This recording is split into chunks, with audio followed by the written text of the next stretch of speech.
the question. Okay.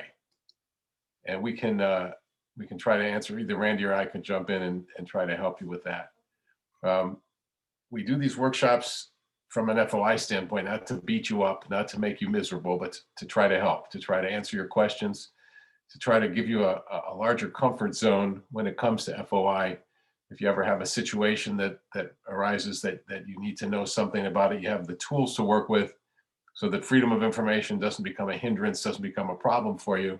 It just becomes part of your regular concern, regular duty, so that you can do whatever you've been elected or appointed or hired to do for the town of Kent. I always tell people a little bit about myself. I am not an attorney. My kids do say I play one on television, but I'm not an attorney. So none of this is binding legal opinion. None of it is an order or a command from the commission. It's just an attempt to try to teach, to try to help, to try to make your lives easier when it comes to freedom of information. And I not all the cameras are on, but Gene, are most of these folks board members, commission members that we have here tonight? A lot of times when I do these workshops at night, especially, people say, Tom, you don't get it. We're volunteers. We didn't sign up. We signed up to help the town, to do something positive for the town, for our community, but we didn't sign up for freedom of information. And I always like to share with folks that I get that. I understand that, because for 10 years I was on one board in my town. I chaired it for 5. I was on the Board of Selectmen for another couple of years, filling out somebody's unexpired term, and now I've been roped back in. I'm on another board. So I get what it's like to be a volunteer on a board, to have all the responsibilities that you've been assigned, and then have someone say, oh, by the way, you need to know something about freedom of information as well. And Yes, you so do need to know have- something about it, because it is the law in the state of Connecticut. It's something that we all have to live by when we're on boards and commissions, or when we are town officials. And it's not something that's intended to make your lives miserable, but it is the law. And I'm looking down just to remind myself, we're in a new year. This law is now 47 years old. It was Ella Grasso's brainchild when she ran for governor for the first time. And if you do the math, 47 years ago puts us right smack in the middle of Watergate. So you had a country that was beset by problems, many of which were caused by things being done secretively, things being done behind closed doors. And Ella was in Congress when Watergate kind of exploded all around us. And she was contemplating this run for governor. And she said, if I run for governor, one of the things I think we really need to do is make sure that Connecticut gets some sort of an open government law. So as you know, she ran and she won. And in 1975, one of the first things she did was put forward the concept of a Freedom of Information Act, an open government law. And she said, this is really important stuff. I'm committed to it. She put it forward. And then she did something that was kind of interesting. She said, this law is so important to our state, I will see to it that it is approved unanimously by the legislature. Have you ever watched the legislature? Can you imagine guaranteeing a unanimous vote on this law or on anything? Well, folks, she guaranteed a unanimous vote and she got it. There was not a single no vote in the House, not a single no vote in the Senate. This law passed unanimously. Now, it shows you how important it was then, how important it remains today. Transparency is one of the key underpinnings of our government, making sure that democracy works. But it also gives you a little insight as to why we're here, because to get to a point where everybody voted yes, can you just imagine the negotiation? Can you just imagine the back and forth, the arm twisting, the, well, I like this, but I don't like that. So you've got a law that's based on a really simple, easy concept, a law that's based on the concept of transparency and open government. But when you read it, and I suspect some of you have, in addition to Randy and Gene, you've looked at it and you said, wait a minute, it's telling me this, but my intuition says that, and I'm not sure, because what they've done to get to the point where everybody voted yes is created situations where people would have to interpret the law to be able to make a decision, to be able to say, okay, I think I know what it's telling me. It's open to interpretation. They want us, those of us who are on the front lines, to be able to interpret it. And that's exactly what that's what we have to do. And when we have to do that, we have the tools to work with so that we can make those interpretations. And that, again, that's why we're here to sort of give you those tools to try to help between Randy and myself to be able to make the decisions when you have to on the fly. It's not necessarily fair, but that's why we get the big bucks when we volunteer for boards and commissions, right? So the law is about two basic things. It's about access to public meetings and access to public records.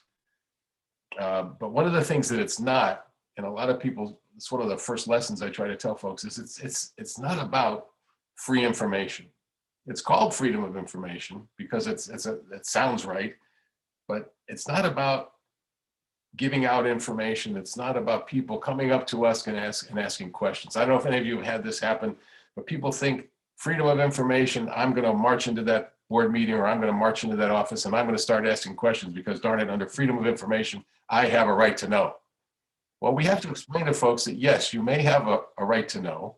You may have a right to that information, but it's not about us sort of being the answer people. It's not about us being the people who are there to answer all your questions. And we're public servants.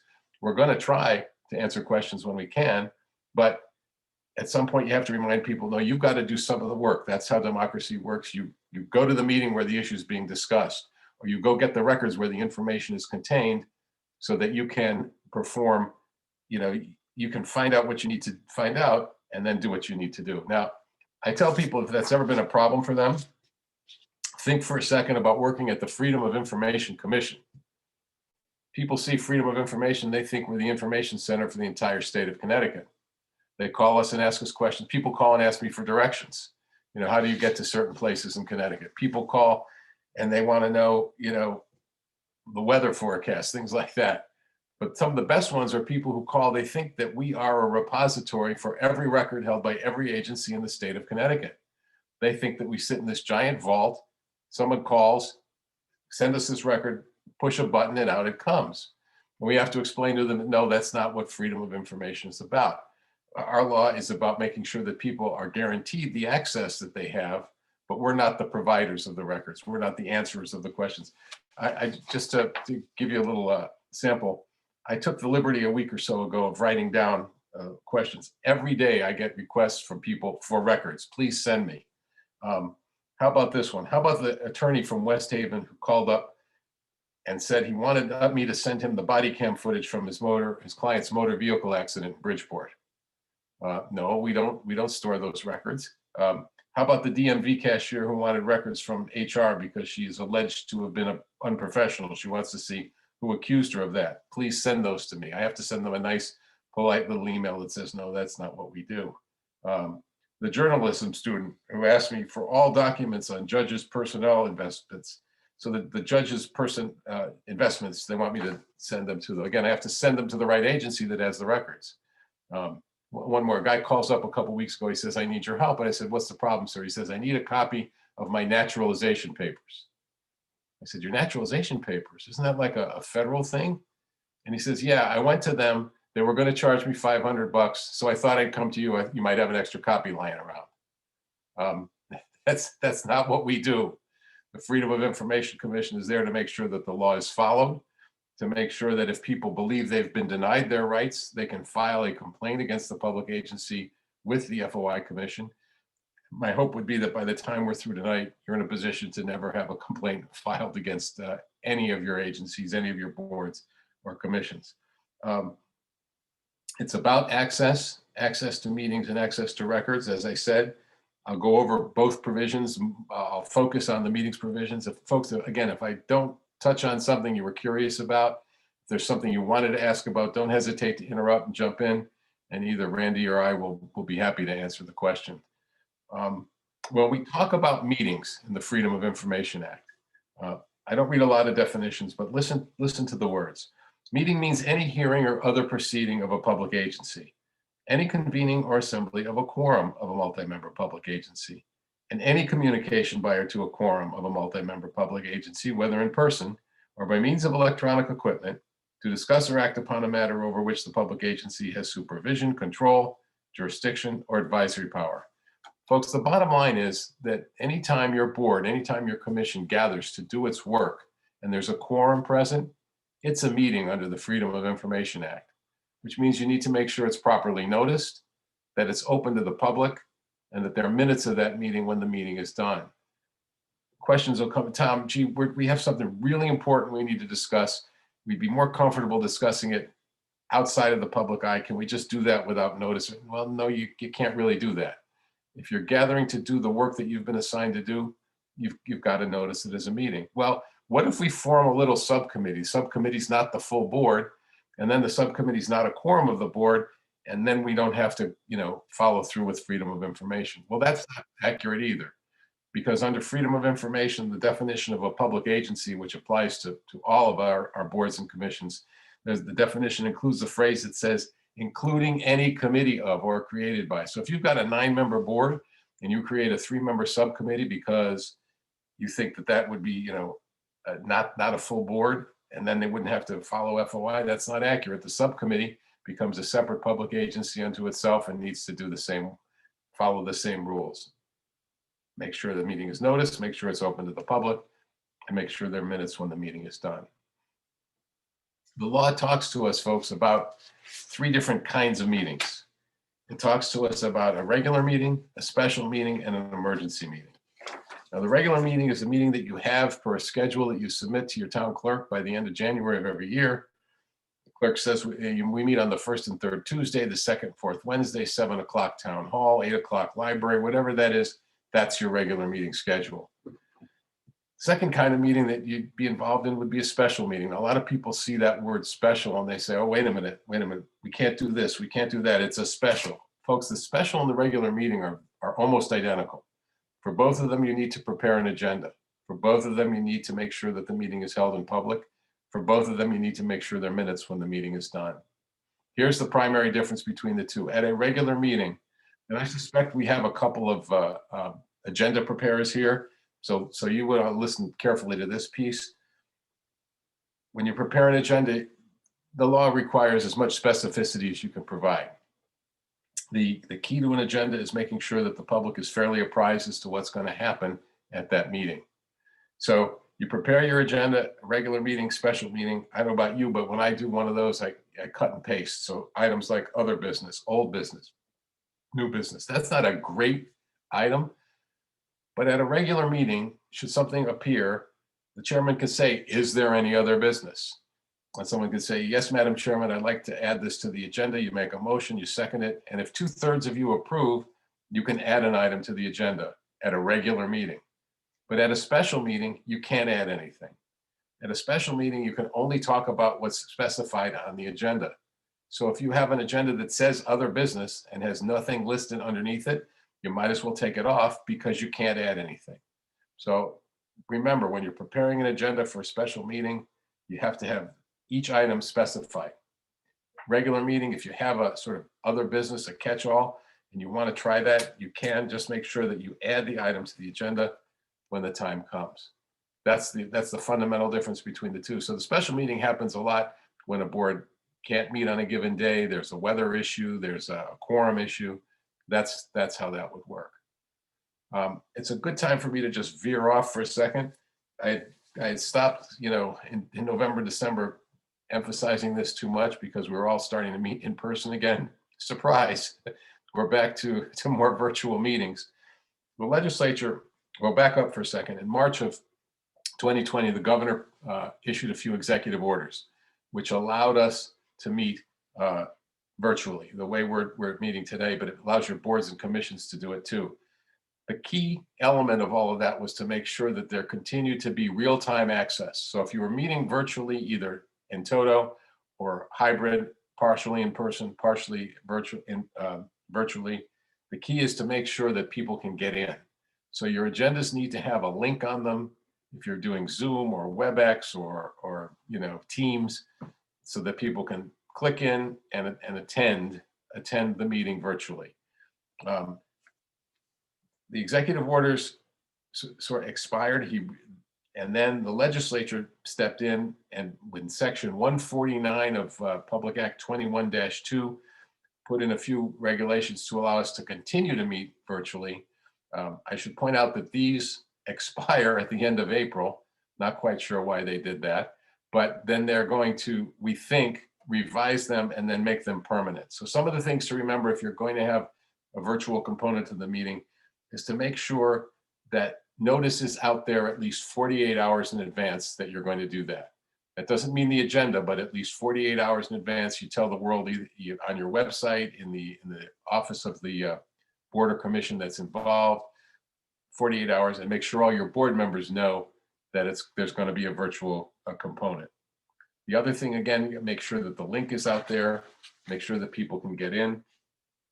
And if the meeting is only virtual, not a hybrid, you want to make sure that you record the meeting and that the recording is available on your website and no more than 7 days after the meeting, and that that recording remains available for at least 45 days.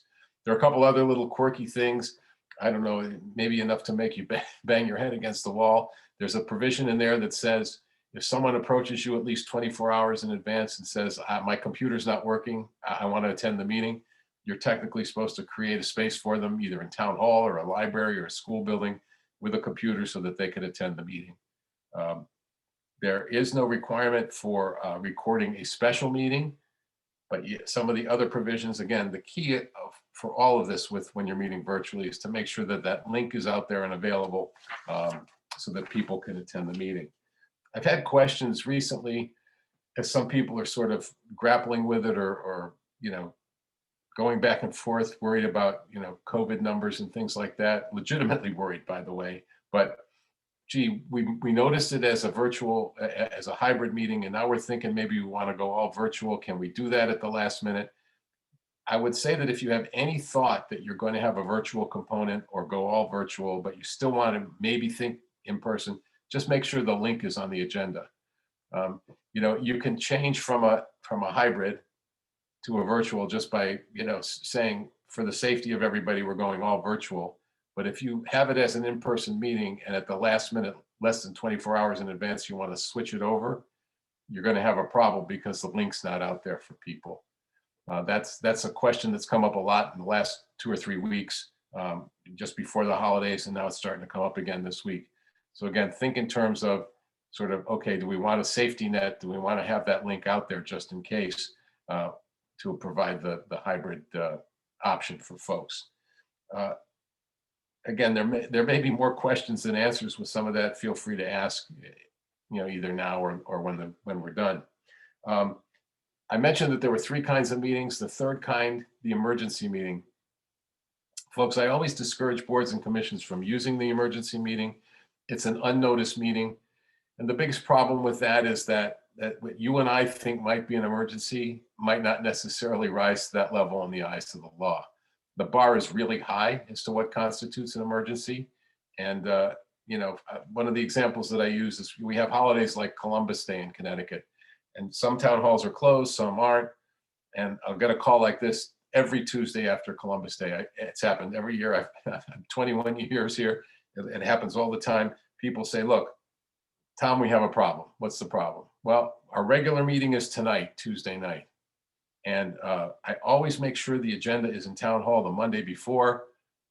I forgot that the town hall was closed yesterday. So I brought it in this morning. Is that okay? Well, do the math. It's not 24 hours. So the answer is no.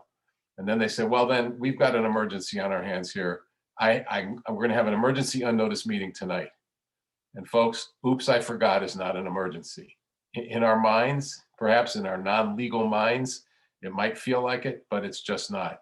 So the recommendation there is not to make it an emergency and to wait 24 hours and make sure the meeting's properly noticed. The one time that you think you have an emergency, just stop and think about it and say, okay, maybe we better wait. When people say, well, can you give me an example? And I always say, look, a situation that's a real emergency is people being in danger, really. I mean, the bar is that high.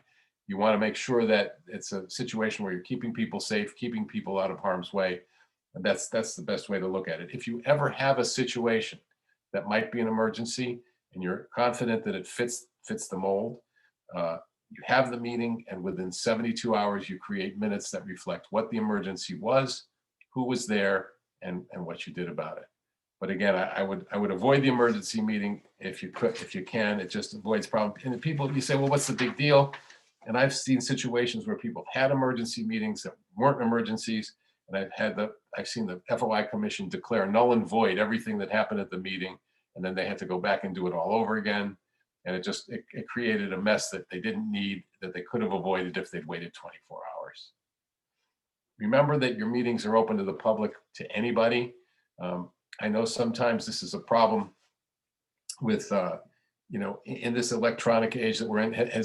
Kent, does anybody know, have you had any problems with Zoom bombing? Do you know what I'm talking about when I say Zoom bombing? You have had some problems in that regard? Yeah, yes, a few times. Right.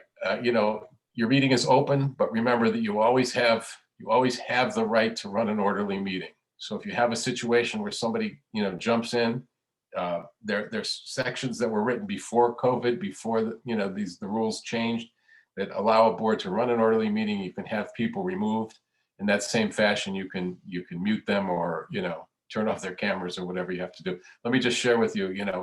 We've all heard at least of Zoom bombing. I've had one incident you might get a chuckle out of. I was doing one of these sessions in the beginning of the pandemic, and it was for like a League of Women Voters type group, a lot of nice people. And I was talking, blah, blah, blah. I was talking away, and all of a sudden the screen goes black. And I hear this loud sort of reggae kind of dance music, and da, da, da, da, da. And at the same time, my daughter was teaching her first graders in our dining room. Again, we were all kind of locked in. So I thought the music was coming from the first grade, but then she yelled up the stairs and said, "Dad, where's that music coming from?" And I said, "Uh-oh." And as she answered the question, the strippers paraded across the screen. And it's sort of, uh-oh, here they come. And let me just tell you that they left very little to the imagination.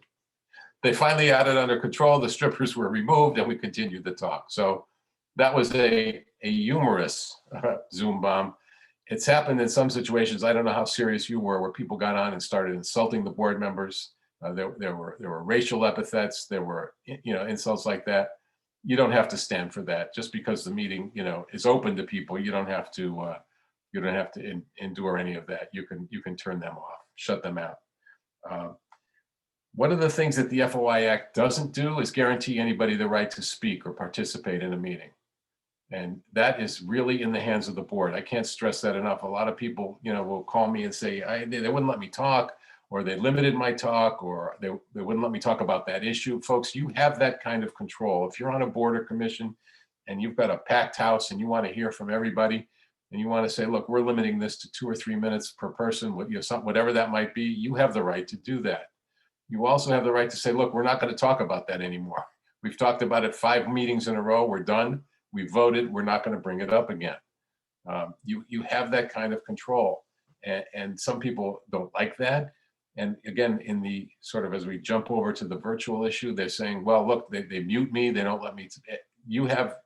I'm not going to talk to you about potential political fallout or, pushback from your citizenry. That's a different story. But from an FOI standpoint, you have that kind of control. Public speaking is in your hands. And it's hand in hand with that, as people have, used the virtual meeting platforms. Well, I sent them emails and I wanted them to read them, and I demanded that they read them, and they wouldn't read them at the meeting in an open session. Not required. You have that kind of control. That's the sort of thing that you can do.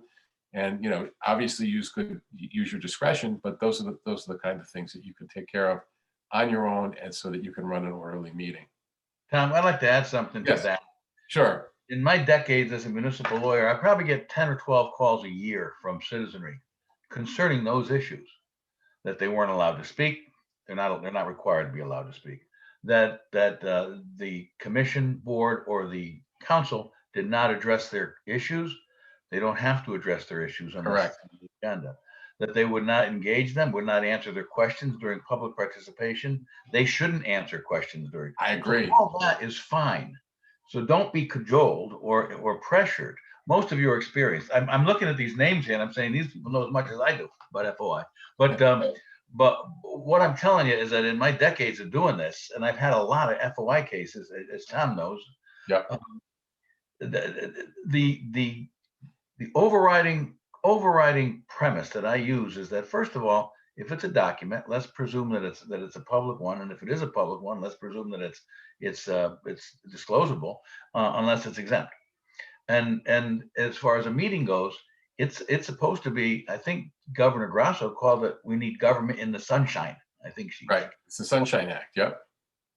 So don't worry about you running the meeting. It is your meeting. It is your agenda. And that Timber Trail, the case that says you can limit the discussion is Timber Trails against Sherman, I think is the name of that case. I tried that case. And the fact is that it is your meeting. You're conducting the public's business, sure, but you don't need to be bullied.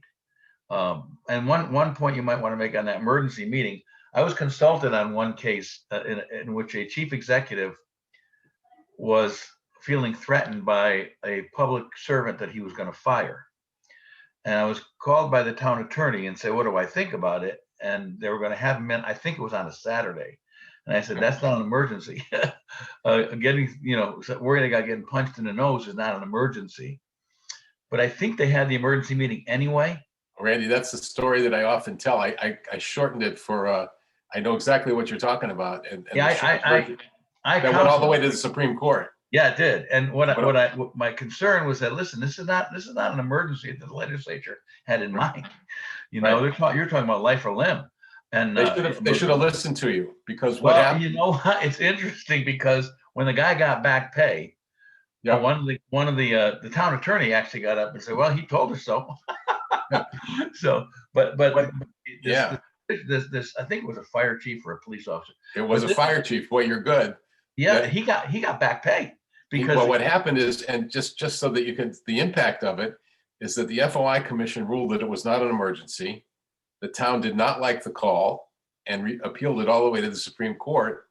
So think about this for a second, folks. And Randy just brought, I usually tell that story in full, but in the interest of time. So what happened is it goes to the Supreme Court, and the Supreme Court agreed with the FOI commission, which it doesn't always do, and said, yeah, that meeting was improper.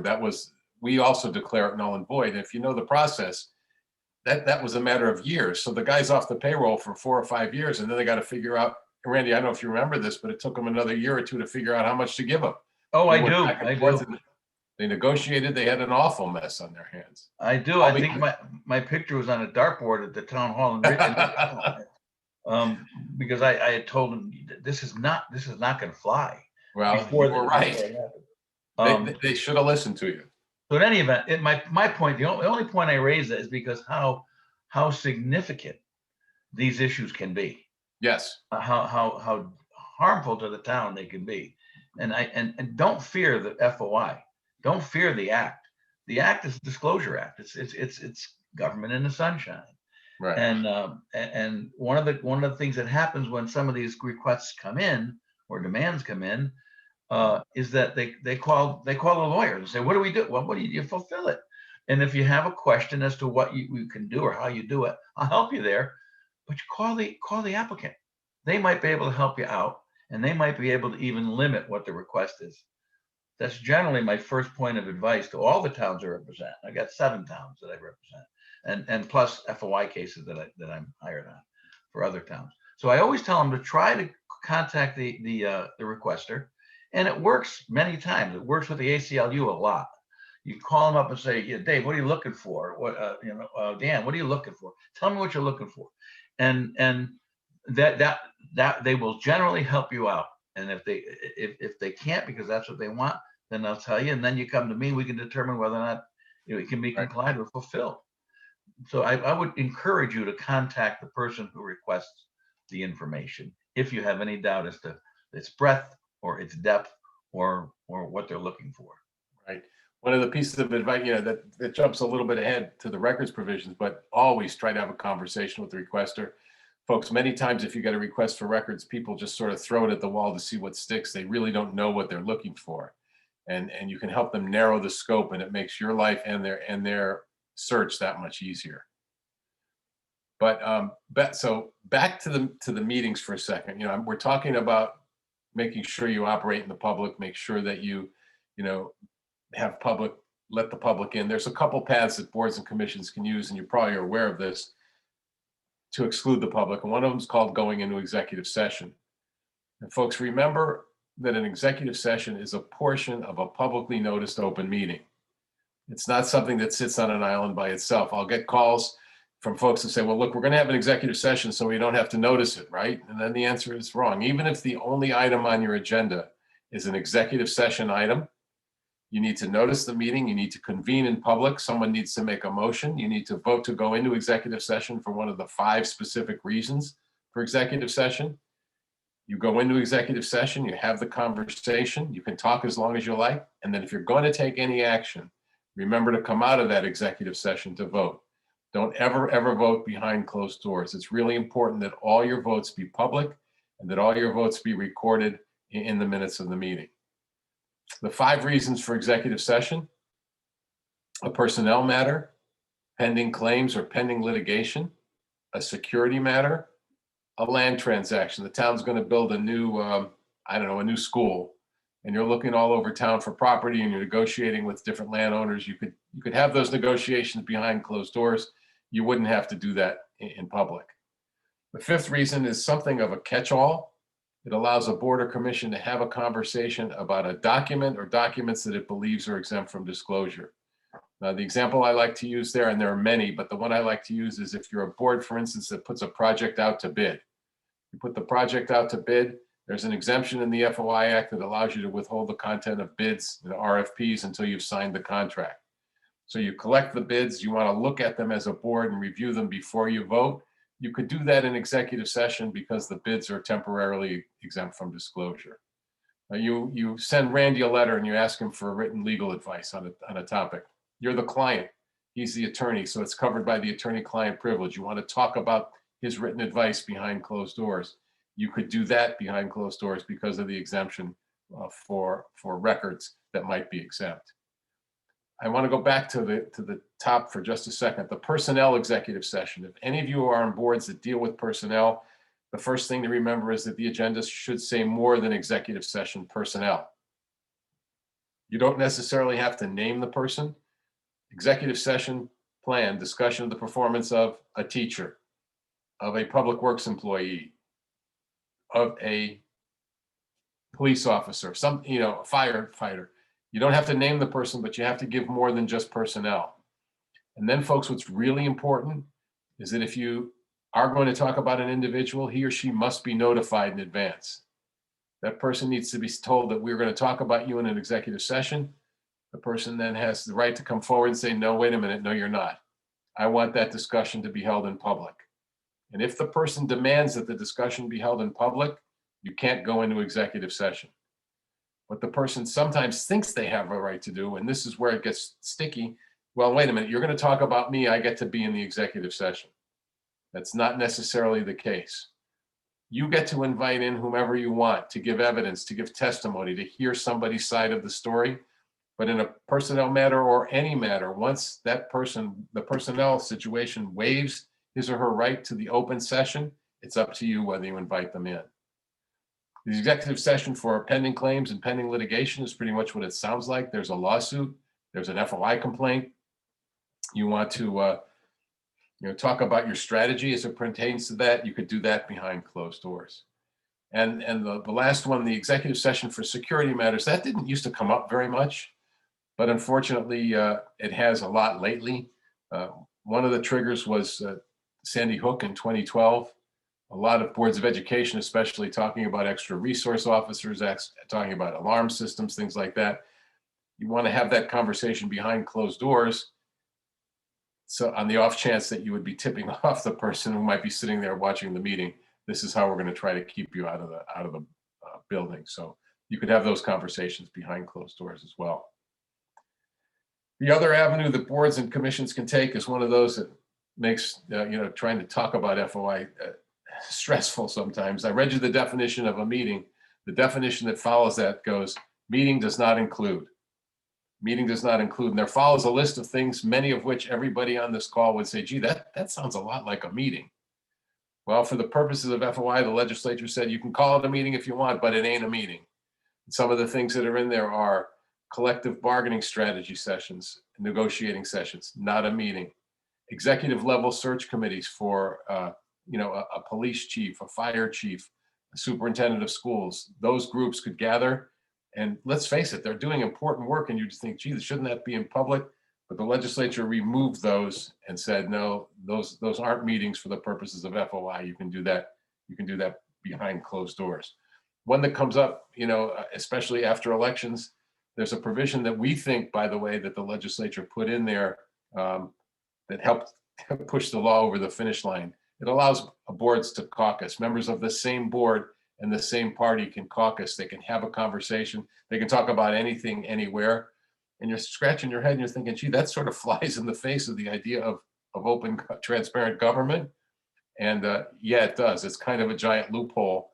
And we think that that was sort of a carrot that was put out there to get enough people, everybody to vote yes. Some of the people who were hesitant to vote yes on this bill. If you're going to use the caucus provision, though, folks, remember, it's only same board, same party. So many times I've seen, well, we're all Democrats. We're going to invite the Democratic chairman of the Board of Finance to come in. Or we're going to invite the town manager to come in. You can't do that. Same board, same party, and then you're cool with the caucus. This is a good point to jump in. When I read you the definition, it said whether in person or by means of electronic equipment. Electronic equipment was written all those years ago, 47 years ago, for the chairman who get on the phone and said, okay, you're voting for this, you're voting for this, I need you to do this, you do that. You can't do that, folks. You can't have your meetings on the phone beforehand. You can't, it's called a serial meeting, seriatim. You can't do that. Randy, you like the way I knew that word? How about that, right? So you have to make sure you can't do that. And today we're talking about a lot more than telephones. We're talking about emailing and texting and all those things. I don't tell folks to stop using those devices, the manner to communicate, but you don't want to have your meeting that way. The chairman sends out a position paper and says, folks, I feel really strongly about this. This is what I think we ought to do on this subject. Fine. Fine until the board member writes back and says, I think that's dumb. I don't think we should do that. I think we should do this. And then someone else jumps in and says, no, I think we should do it. And the next thing you know, you've got an email exchange or a text exchange that you should be having at the meeting. Folks, don't do that. And also, you just did a special meeting without warning it. Right. But it's a meeting that you're having that's illegal, that's improper. But beyond that, remember that every time, and I'll get to Randy touched on this a minute ago, every time you create something in the conduct of Kent's business, you're creating a public record. So not only do you have the problem that you might have had an improper meeting, someone could ask to see all those emails and all those texts, and some of the thoughts that maybe you weren't ready to share are gonna become public. So always think before you send an email, okay, am I starting a meeting here that I shouldn't be having? Be real careful the extent to which you communicate with each other about board business. The last thing we should go over about meetings is minutes. If we have any minutes takers in the room, or those of you who are in charge of minutes, here's my advice that I always use. Minutes need not be the recreation of War and Peace. They are not meant to be verbatim transcripts. They are not meant to be every word that everybody says. They are meant to be crisp, clear, concise recapitulations of what happens. You want to make sure that they're concise. Now, technically, the only thing that's required is a record of the votes. That's the only legal requirement for minutes. You want more than that. You're creating a historical record for Kent, but how much more, remember, is in your hands. The person who gets up and says, I want every word of this in the minutes, blah, blah, blah, blah, blah. Well, you don't have to do that. You want it so that when I pick them up 5 days, 5 weeks, 5 months, 5 years from now, I can say, okay, I know what they were thinking, but it's not meant to be a verbatim transcript. Do the minutes, get them done, have them available in 7 days, and move on to the next event. Are there any questions about anything related to meetings before I give you a couple words about records? Does anybody have anything they wanted to ask about meetings? I see a hand. Go ahead. You got to unmute. Can't hear you. Yep. Hi, Glenn Sanchez. Sorry. Hi, Glenn. I had just a question about when I have to recuse myself from a vote. So in an in-person meeting, I'm assuming I just leave the room. In a Zoom meeting, how does that work if it comes to that? How do you recuse? What you recuse, and Randy, you can help me with this. It's just you don't act on it. I mean, I think you could still sit and watch it, but I don't think you just wouldn't involve yourself in the discussion. That's all. Yeah, Glenn, you could stay present at the meeting. A recusal simply means non-consideration. Right. Non-consideration. Okay. You can't discuss, and you can't participate in that if there's a conflict, if there's a true conflict. Okay. But you can stay in the proceeding. So I can't discuss it when the motion's on the floor. No, you have to recuse. If you're recusing yourself, that means you have a bias or an influence. Yep. And the risk of influence is what you're trying to avoid. Okay. Right. So the best practice is to call it upon yourself. In Connecticut, unlike other states, some other states, the chairman cannot call a conflict, cannot call a recusal. The individual official calls a recusal. So once you do that, you're out of the issue. Okay. But you can stay. You're a citizen, so you I can can stay. stay. Okay. All right. Thank you. Sure. Any other questions about meetings? All right, so a few words about records. And again, Randy hit some of the highlights. We've done this together a couple of times, so we could probably finish each other's sentences. But the key thing to remember with records, folks, and I mentioned this a couple minutes ago, every time you create a record that has to do with Kent business, anytime you receive a record, anytime you read a record, anytime you use a record, it falls under the rather large umbrella of a public record. And you should assume that it's a public record that the Danbury News Times could get and plaster all over the front page if it chose to do that. Now, that's an easy way to look at it.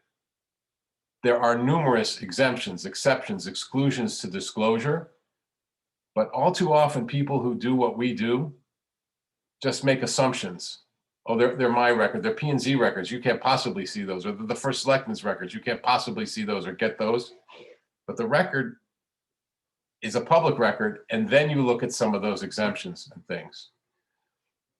We could spend hours going over them. We're not going to do that. But understand that there's certain records that can be withheld. There's certain records that must be withheld. And if you have issues or questions, especially as board members, some of the things to remember are if you get a request for records, always make sure that there is a response in 4 business days. The response doesn't necessarily mean production of the records, but that means an acknowledgement. We've received your request, we're looking into it, we'll get the records. I don't know how you're structured in your town. Some towns have it that if any board member gets a request, it goes to the chairman. Some have, if it gets a request, it goes to the town clerk, it goes to the first selectman, it goes to the town attorney. That's not our place to tell you how to do that. Just make sure that there's an acknowledgement at the very least within 4 business days, because the law says that if you don't acknowledge in 4 business days, you've denied the access and the person can file a complaint. I don't know, we alluded to it, but the Freedom of Information Commission's role, in addition to public education and things like that, is if someone believes they've been denied the access that they're guaranteed, either to a meeting or to a record, they file a complaint. Randy alluded to this, that you don't like your response, they file a complaint, and the FOI Commission has to adjudicate that. And we don't want any more complaints. Last year we topped out around 740. There have been some years where we've been, over 800. We don't have that big a staff. We have to process them. We have to hear them. So always try to put yourselves, and it's time consuming. It can be costly if you hire an attorney. So always make sure that you're thinking in terms of, okay, this is a public record. I'm going to assume it's going out. Then when you get a request for it, you want to make sure that you're looking at it objectively. Is this a record that should be released, or does it fall under one of the exemptions? Remember that it applies to all records, especially these days. We're reverting to where we were in 2020. Well, I'm working at home. It's my laptop. It's my desktop. It's my phone. We're not going to give that out. It's mine. If it is created in the conduct of town business, it's a public record. Doesn't mean you'd have to turn your phone over to people, but you'd have to extract those records and make them public should somebody ask for them. So always think in terms of, okay, I've got public records. What am I going to do with them? Now, a lot of times people ask about retention. They say, what? There's a whole separate set of retention laws. Darlene can probably give you guidance on that. You just want to make sure that you've got a handle on the sort of knowledge that these are public records. And if you want to ask in a minute about any specific exemptions, we'll be happy to do that. and I just want to read for you. You know, I can't stress enough that you think in terms of everything being a public record. At the height of the pandemic, this is a situation, this is a little story from one of the major cities in Connecticut. The law department in this city was looking for a senior legal secretary. And we were all sort of quarantined. We all had to be home. We weren't going out. So all of this was being done like this, electronically or on the phone. And the head of the law department in this city, think about that for a second. The head of the law department sends this email to a colleague. I would like you to reach out to, well, woman's name is redacted, on behalf of the law department, to thank her for her interest in the position and to inform her that we went in another direction. I feel that you have the most experience in our office handling these types of discussions. After many years of breaking off relationships with your past girlfriends and flings. Who does that? What are you doing? This email is titled, "Let Her Down Easy, Playboy." Really? Now, do you think the person thought before he sent that? Now, if you want to give him the benefit of the doubt, he was maybe trying to be funny, trying to get a laugh. This becomes a public record. Now you're saying, well, how did Tom get it? Well, as you might know, everything was being done virtually. They were in the middle of a deposition being done virtually, technically in court, and this popped up on the screen and everybody in the courtroom saw it. Folks, think before you send. Think before you write, certainly, but think before you send, because once you send it in the conduct of town business, it becomes a public record. So with that, I'll leave you with that and turn it over to Randy for whatever words of wisdom he would like to add about any of that. Well, I can't top that. And actually, Tom taught me the word seriatim a couple of years ago. But there's two things I'd like to just very well touch on. Tom made it very clear of what a public record is. Everything. The question is whether it's an exempt public record. So when you receive something from someone, when you receive a letter, an inquiry, it's not, we didn't have to make it to be a public record. That's a public record. And you need to understand that has to be husbanded and treated just like any other one. So bear in mind that unless it's exempt, it's a public record that is likely subject to disclosure. And there's a whole host of exemptions, which I can't even start to get into here. But the other thing is executive sessions. Again, that's a pet issue of mine because I've gotten so many questions on them over the years. Usually pretty benign, but sometimes because people just assume they can go into executive session on something that might be uncomfortable. And comfort is not an issue. It's the 5 categories that Tom described. And I've sent an advisory. Gene has an advisory that I've given the towns over the years, if you want to see it. But the big thing that I also stress in executive sessions is don't take notes. And the reason I say that is just because something's an executive session, it doesn't mean your note is not a public record. Your notes could be public records. And there's a certain statutory requirement that you have to go through, that the agency has to go through to exempt them from disclosure. So just bear that in mind. My advice is generally, actually universally, don't take notes in executive sessions because we don't want to have to fight or argue that case.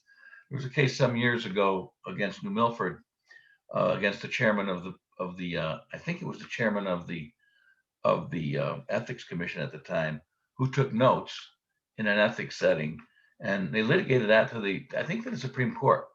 Name is Lewin against, the case is Lewin against Tower, I think, and out of that came the precept that notes are not necessarily exempt, but you can go through a process to make a determination whether the public interest is better served withholding them than delivering them.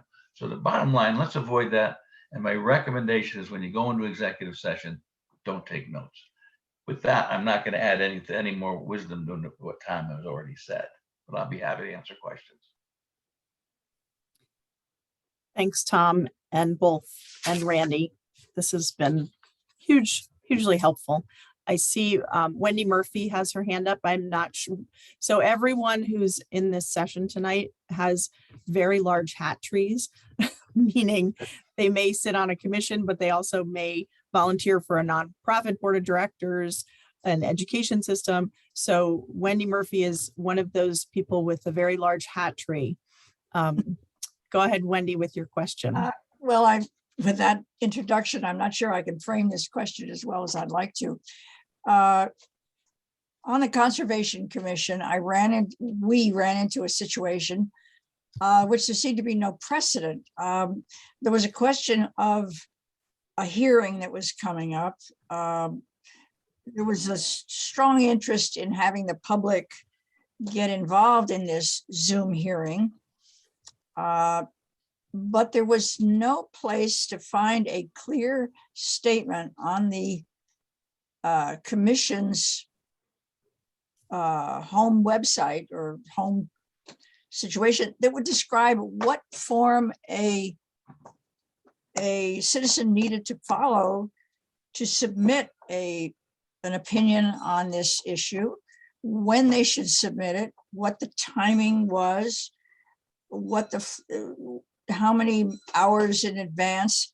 It seemed to me at the time that it would be a wonderful thing if every commission was required on their homepage to have a statement, however short, that would simply say, this is our policy for the public to participate as we want them to. And here's the number of days before the meeting that you have to get in touch with us. Here is the format in which you must phrase your concern, and so on. I called around to other offices in the state. I couldn't find that there's any standard for such a format. I even called the Northwest COG and they said, oh, that's very interesting. Maybe in 2022 we can discuss this because it is of concern. I'm just tossing this out just to say, wouldn't it be a good thing for every citizen to be able to go to any commission and know just what the requirements were to state an objection, an opinion, whatever it is? I don't know. You know why that is, Wendy? The reason that is because each town has its own individual jurisdiction over the matters before it. As a matter of fact, if those things are going to happen, they're going to generally happen in the agency's bylaws, that they'll come up with something that here's the protocol and procedure we want to use. And again, each agency can control the aspect of public participation, but it's going to be pretty hard to have a uniform, or pretty tough to enforce a uniform standard, but you can certainly adopt one as far as a protocol for your agency. You would do it by way of a policy of your own. Wouldn't this be good for the selectmen to say, hey, every agency, we'd like you to be as accessible as possible to the public. State what your requirements are. I mean, it seems to me that's a no-brainer, frankly. But again, it's a policy issue. It's not a legal one. Right. It's not anything that would be covered in the FOI Act either. Okay. Not a very good idea, but it's not anything that we could. I mean, in this case, what happened was because the time ran out and there was a holiday, that the person who was in charge of this whole matter changed the timing on when the letters of objection could be submitted and never told anybody. That seemed to me to be an interference with civic duty, but I don't know how to solve it. Yeah, it's not an FOI violation, so that's going to have to be a local issue. Right. Okay. Wendy, one of the things we find, good ideas like yours, and Randy just hit on the nail on the head. There's 169 towns and everybody has their own idea as to how it should go. And to try to get something uniform on that proves to be very difficult. But it could come down from the state, couldn't it? I think there would be arguments about loss of local control. Okay. I see a hand raised. Hi, Lynn. Lynn's got her hand up. Lynn Worthington. Hi. Good to Hi, see you Lynn. guys, and good to see you guys over Zoom. I had a question about whether a document related to hiring somebody was a public record. The town recently hired an interim social services director, and at the end of the meeting, I asked, can I get a copy of the resume? And I was told no. And I wondered if I'd asked it as, can I get a copy of her application, if that might have been more favorably received as a public document. I don't want to stir up the pot. Randy, you can disagree with me on this, but I believe that both the resume and the application should be available.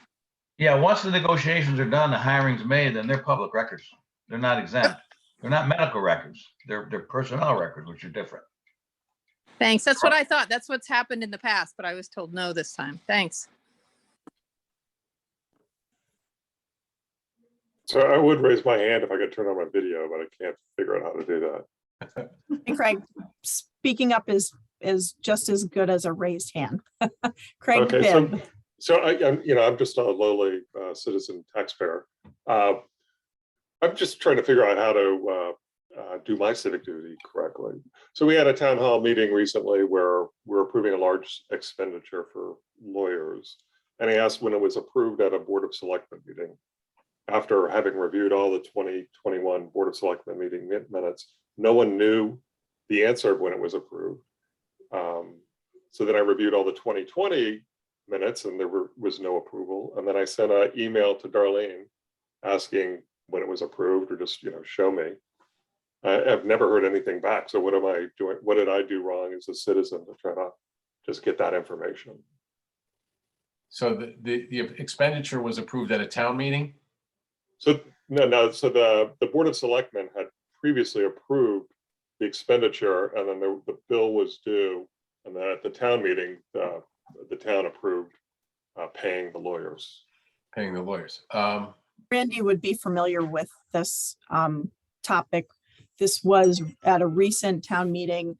We needed to do a budget transfer for the legal fees that were related to the cell tower intervener party status, and it exceeded the line. And so there was discussion about how could an expenditure exceed the line. Am I at the right topic, Craig? It just seemed like it should have been approved by the Board of Selectmen, which again, I'm not expert. And it sounded like from that discussion that it had been approved, but I could just never find it in any minutes. So then I sent an email to Darlene. I just never heard back. So that's why I'm here. I can elucidate that a little bit, Craig. I just delivered an opinion, I think about 3 o'clock today, on those issues that were raised by the treasurer. But that had to do with the process of supplemental appropriations and internal transfers. If there's going to have to be a record, because my understanding is it was approved at a town meeting. So there should be minutes relative to that approval. And so the town meeting was subsequent to hiring the lawyers and incurring the debt. The Doesn't town matter. meeting was essentially to allow the payment of the lawyers that presumably the Board of Selectmen would have approved. It was after the fact. Yeah, but the hiring is not related to the town meeting.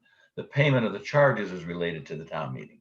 Hiring outside counsel and spending more or less $50,000 had to be approved by somebody in front of the town meeting, and there should be Has to be approved by the Board of Selectmen.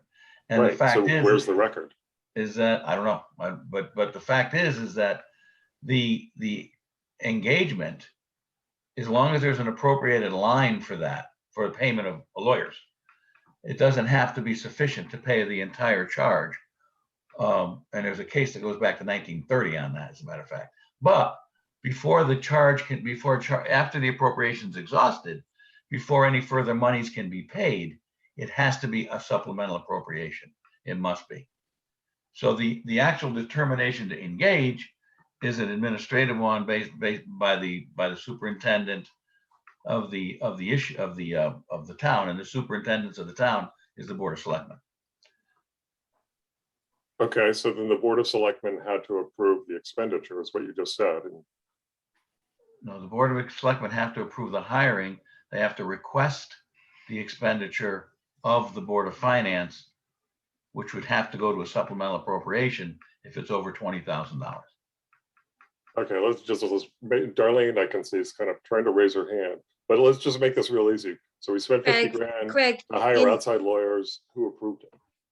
Craig, I Craig, think yeah. that even at the meeting that we just held at the town meeting, I think it was addressed as far as that there had not been process of an amount that was approved by the previous Board of Selectmen.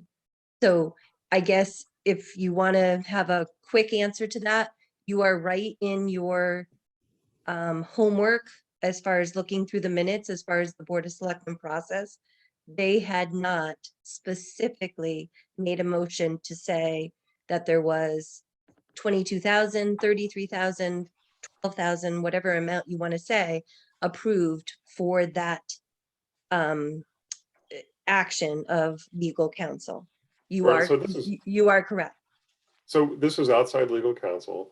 There's a significant amount of money. There's nothing in the minutes that says we're hiring Kramer Anderson to fight the cell tower. And then we're giving them an open-ended budget. It isn't there in the minutes, and maybe it just got left out. And so like nobody's ever Craig, responded. Craig, actually, two parts. It didn't get left out. It was an action that was not taken. But I think that Randy is trying to provide also a supportive reason to why some of their actions were handled the way they were. But you're not wrong in that it wasn't left out of the minutes. It was left out of the minutes. It was not left out. There was not a motion made, nor a vote taken by the selectmen.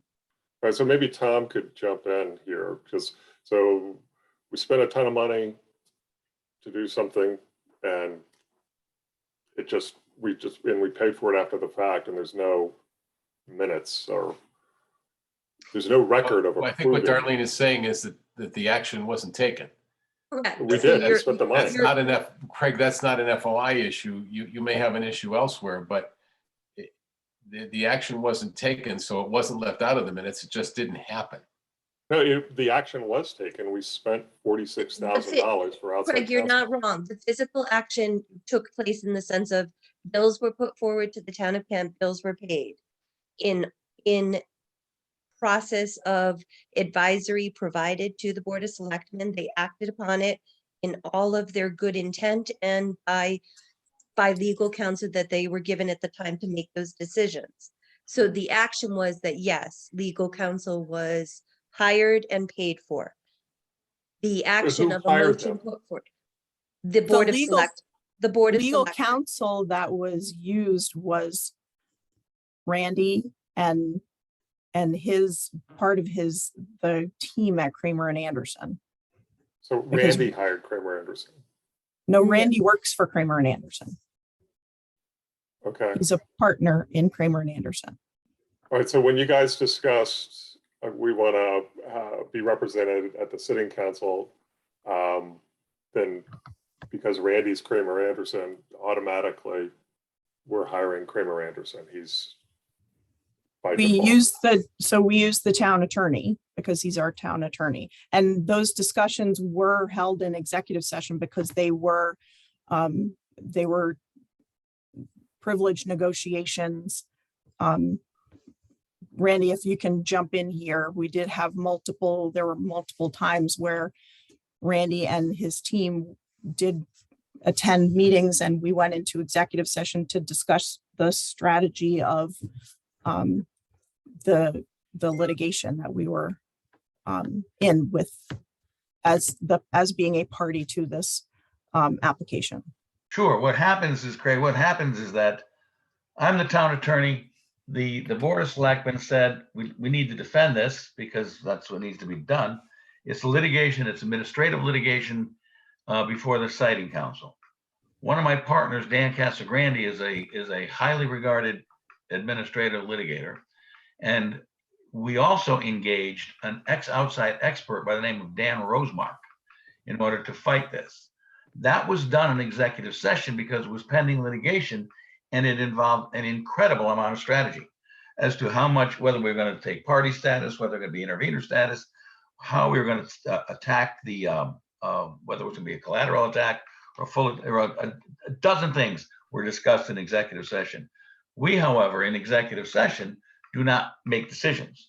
We talk about it, we talk about strategy, and then we go out in the world and defend our cases.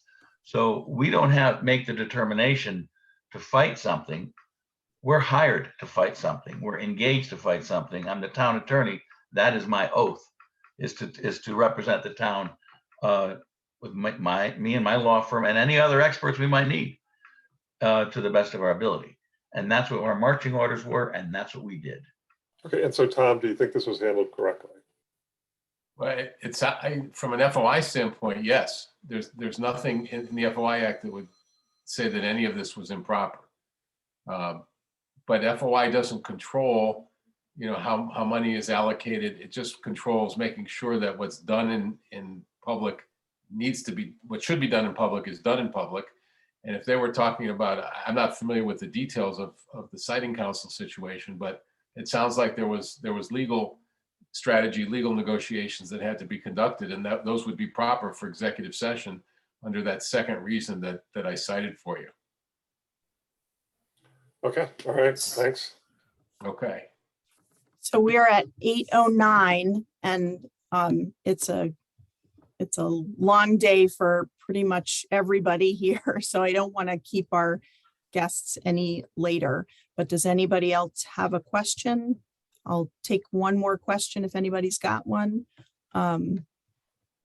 Otherwise, I don't see hands up. Oh, I see Darlene popped her hand up.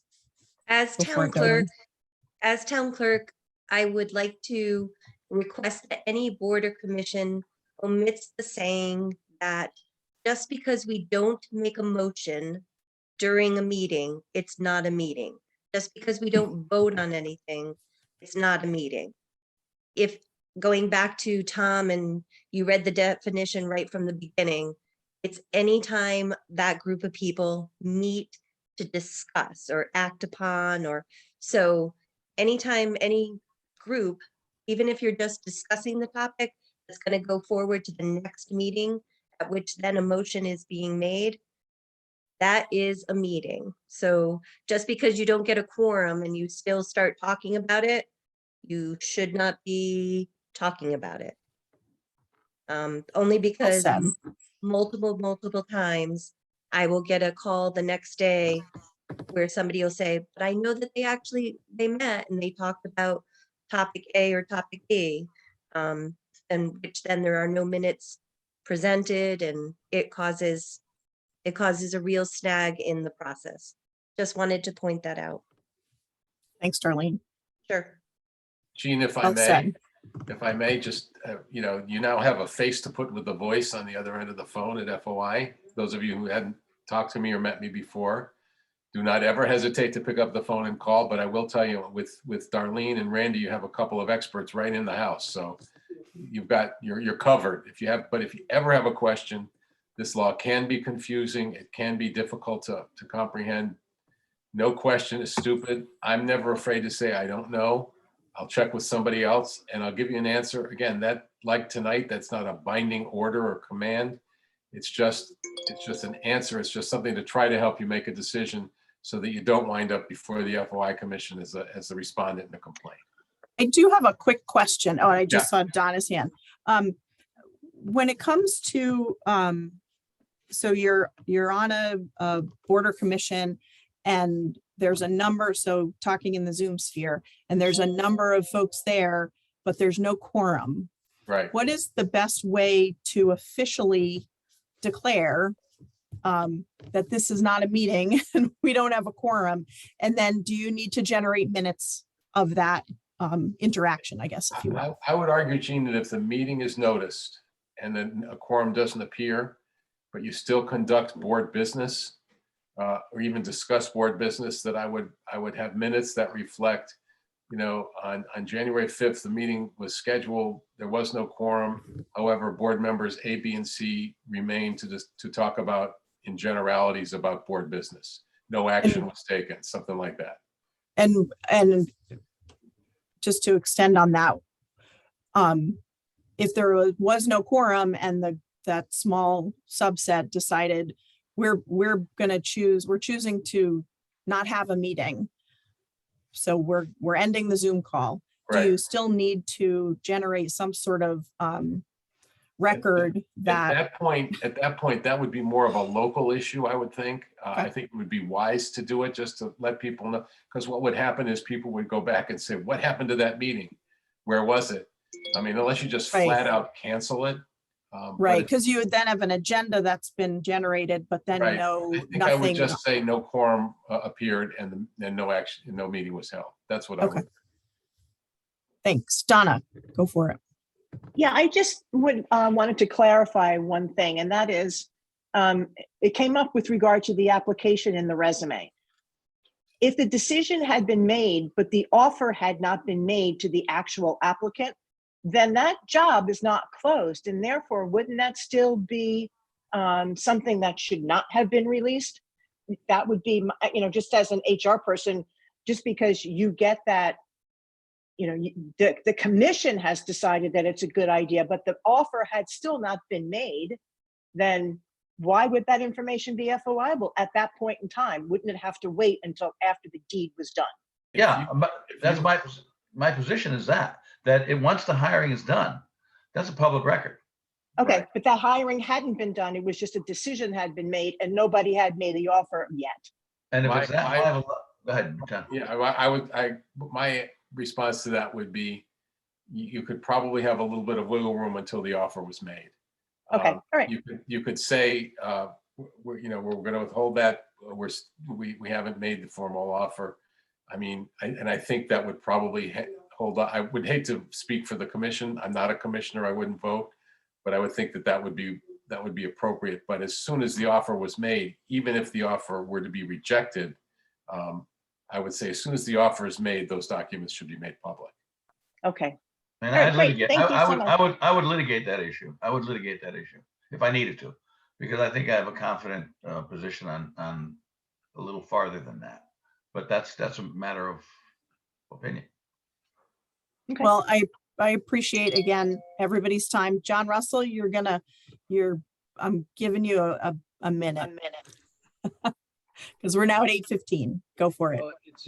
I'm kind of caught by this.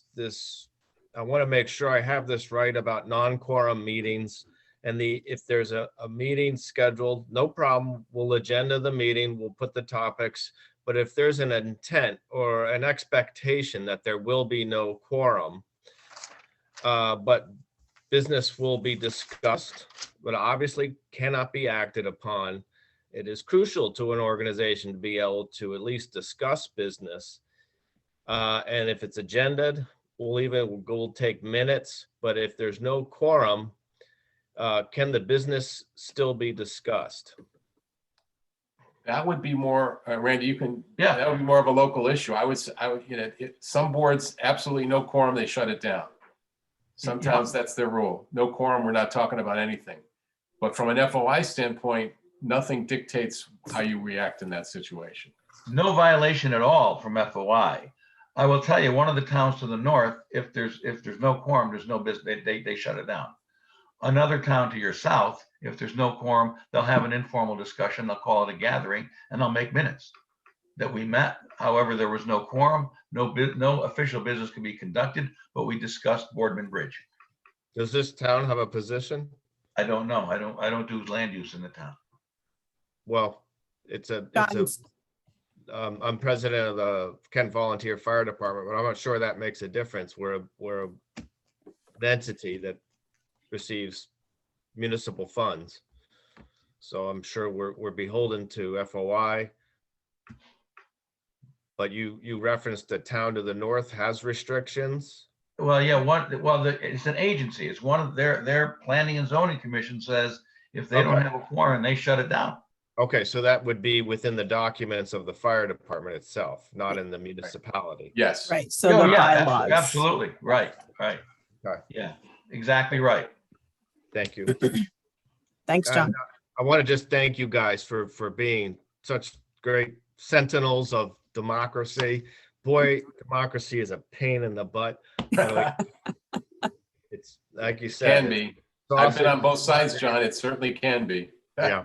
So thank you guys both very You're much. welcome. You're more than welcome. Again, a huge thank you to Tom and Randy for all your work. And I don't envy you, Tom, and your 740. I don't know how, I just doing the math, averaging that out to how many per day you get in. We used to get a fair amount into OEMS. And so my hats off to you. Do the best we can. Yeah, and thanks so much.